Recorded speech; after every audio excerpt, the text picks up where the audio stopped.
Members of the European Parliament, or MEPs, have voted to reject a controversial copyright law in its current form. It would have put a greater responsibility on individual websites to check for copyright infringements.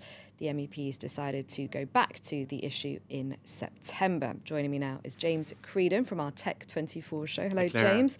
Tell us more then about this legislation. Well, it's an ongoing sort of battle, I suppose, between the music industry on one hand and platforms like Google's YouTube and Facebook.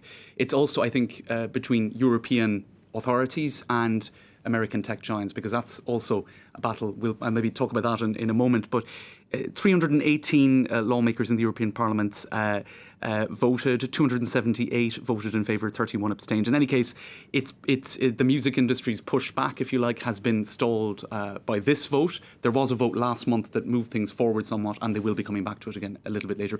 I think if you look at the current trends right now, there is a greater pushback against in particular American tech giants who have amassed huge amounts of power on the internet. If you look at Facebook, the recent data protection legislation, the GDPR, is shifting the balance of power towards the individual on the internet, away from tech giants. We're kind of seeing the same thing happening for artists and those who sort of speak in their favour, and there have been quite a lot of articles written in the press in the last number of weeks speaking out in favour of artists, because it's one thing for big name artists like Ed Sheeran or others who have been vocal proponents of changing the copyright legislation, but what about small artists who are just making a small amount of money? This legislation like this could be the difference between they're making a living out of what they love to do and not, essentially. And so you have people like Martin Mills. He represents artists such as Adele and others. He said that it's less about the superstars and it's more about day-to-day artists and musicians. This is really important for them. So, you know, it's probably going to happen. There have already been renegotiations between the music industry and, say, Spotify and Apple. But YouTube, which is the big, I suppose, target, if you like, of this legislation, or one of the big people who will be industry platforms that will be affected by it, they have resisted so far and renegotiating with the music industry, and they just make huge amounts of money. Some compare them to the MTV of the 80s or 90s, YouTube, in the sense that they decide who will be their hit makers, 1 billion users every day. So it's a massive power over artists and their success, or lack thereof.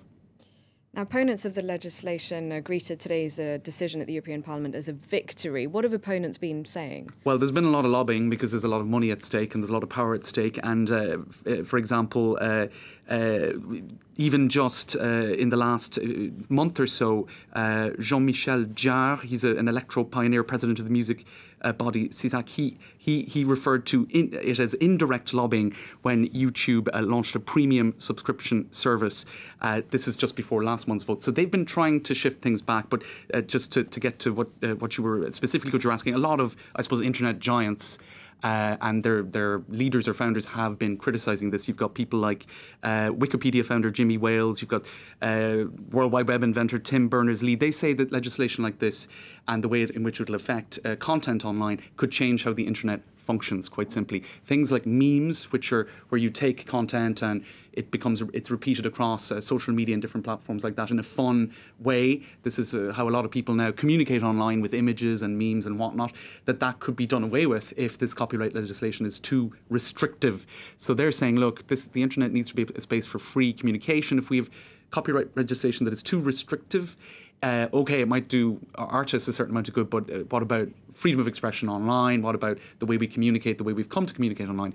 The reality is the World Wide Web, the internet, is changing. We're heading towards evolutions that will see, I think, greater protection of privacy, greater recognition of the fact that this new space that we've become so used to in the last couple of decades will have to sort of evolve to allow I suppose, for the things that we should cherish in a free society, such as privacy, the ability to make money out of creative projects, etc. So it's part of a broader trend, I think, what we're seeing right now. All right. Thank you very much indeed, Thanks, James.